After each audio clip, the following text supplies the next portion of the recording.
আল্লাহ রসুলের এশক এখানে বসাইতে হবে। আল্লাহ আল্লাহ রসুলের এশক।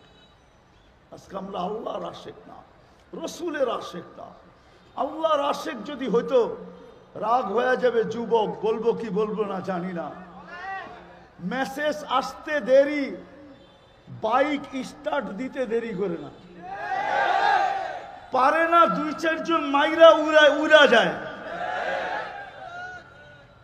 যুবকরা বুঝছে, আপনারা হুজুররা বুঝবেন না, খালি যে করতেছেন। আপনারা ওই দলে নাই, কোথেকে বুঝবেন? ওই পীড়িত বুঝবেন না, সবাই সবটা বোঝে না, যুবকরা বুঝছে। মেসেজ আসতে দেরি, বাইক যদি নিজেরও না থাকে তো দোস্তের থেকে হার ধার করা হইলো, পায়ে ধরে হইলো, দেখ না দোস্ত 10 মিনিটের ভিতরে টান দিয়া আয়া পড়মু। মেসেজটা দিছে দেখোস না, দাঁড়ায় আছে, একটু দেখা করে আয়া পড়মু। আবার এই দোস্তের বাইক নিয়ে কতজন দুনিয়া ওভারটেক করে আখেরাতও চলে গেছে। দ্রুত গতিতে চালাইছে, যদি নারাজ হয়ে গেল, যদি দেরি হয়ে গেল, ঠিক না? অথচ আল্লাহর ভালোবাসা থাকলে আল্লাহ ডেলি 5 বার ডাকে।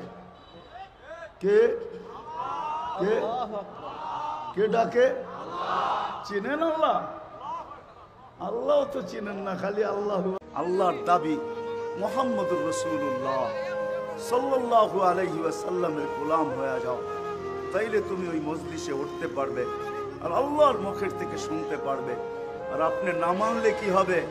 সময় আমার হাতেও নাই, চলেন একটাই শুনায় দিয়া শেষ করি। হাজারো প্রমাণ দেওয়া যাবে। মাটি মাইনা নিছে, গাছ মাইনা নিছে, তরু লতা মাইনা নিছে, সমগ্র সৃষ্টি মেনা নিছেন। এমনকি এখনো আসেন নাই মার পেটে অবস্থায়, মার পেটে এখনো দুনিয়াতে পা রাখেন নাই। আমেনা বলতেছে, আমেনা, আমি যেদিক দিয়া যাই ওদিক থেকে সালাম আসতে থাকে।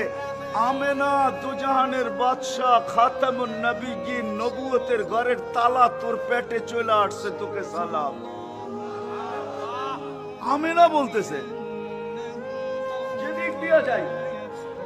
যদি মত স্বাধীনতা মানুষকে আল্লাহ না দিতেন, তাহলে বাকশক্তি আল্লাহর, আপনি বলবেন আল্লাহর বিরুদ্ধে, এটা কি পসিবল নাকি? হ্যাঁ, কি সম্ভব? হ্যাঁ, বাকশক্তি কি দুনিয়ার কেউ আমাদেরকে দিছে নাকি? হ্যাঁ, বাকশক্তি আল্লাহর। অথচ এই বাকশক্তি দিয়ে যদি আপনি কোনো মানুষের বিরুদ্ধে বলেন, তো বাংলাদেশের ল আছে, বলতে দেরি, আপনি হাওয়া হইতে দেরি হবেন না, কাঠগোড়ায় দাঁড়া করাইতে দাঁড় হইতে দেরি হবেন না। অথচ এই বাক শক্তি কে দিছে? আল্লাহ বলে তোকে স্বাধীনতা দিছি, বাক স্বাধীনতা আছে তোর, বলতে থাক, আসতেছে দিন, শোন। এই জন্য কোরআন শোনায় দিছে।